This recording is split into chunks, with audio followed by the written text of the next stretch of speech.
খাবার যদি আপনি স্বাভাবিক নিয়মে করেন আসলে ওটা খেতে অনেকটা ভালো লাগবে না। আর যদি আপনি এটাকে খুঁড়িয়ে পেঁচিয়ে বা ভিন্ন প্রসেসে রান্না করেন তখন কিন্তু এটা আসলে অসাধারণ লাগবে খেতে।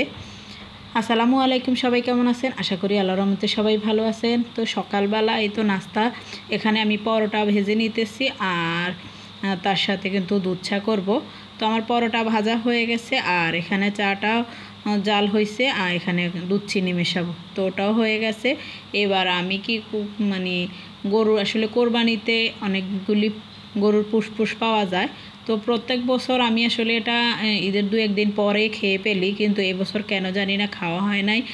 খাবো বলেও খাওয়া হয় নাই। আসলে অনেক দিন ফ্রিজে থাকলে ওটার স্বাদটাও এটা তেমন খেতে ভালো লাগে না, আর যেহেতু ফ্রিজও বেশি থাকলেও আরও বাজে লাগবে খেতে, তো তার জন্য চিন্তা করলাম না এগুলিকে মানে রান্না করে ফেলি।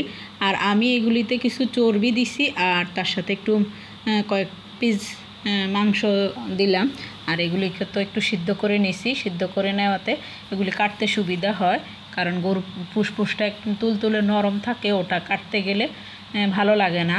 আর যখন সিদ্ধ করি তখন কিন্তু এটা হার্ড হয়, তখন কাটতে কিন্তু মানে খারাপ লাগে না, কষ্ট হয় না বা দেরি হয় না। তো যাই হোক, এবার এখানে আমি এগুলি ধুয়ে পরিষ্কার করে নিলাম আর এই তো এখানে এবার এগুলি বসিয়ে দেব।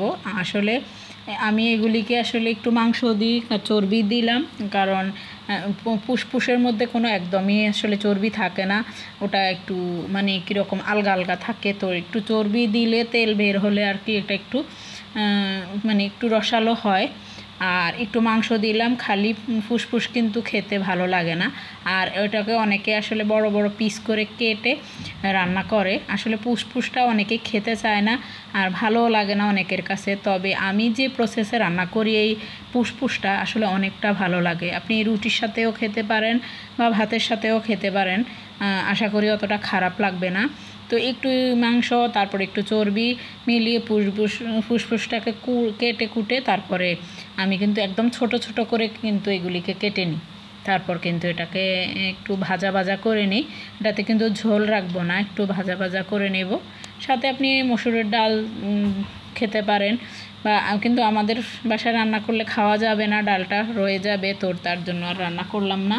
কিন্তু আপনি চাইলে এটার সাথে ডাল রান্না করে খেতে পারেন। তো এখানে আমি সব মশলা কষিয়ে তার মধ্যে কিন্তু ফুসফুসগুলি দিয়ে দিলাম। তো মোটামুটি পানিটা শুকিয়ে গেছে, সিদ্ধ হয়ে গেছে, এই তো একদম এই ভাজা হয়ে গেছে। আর এই তো এখন একদম এর মধ্যে কিন্তু পানি একদমই নেই, এই কিন্তু আসলে তেল যদি আপনি না দিতেন তাহলে এগুলি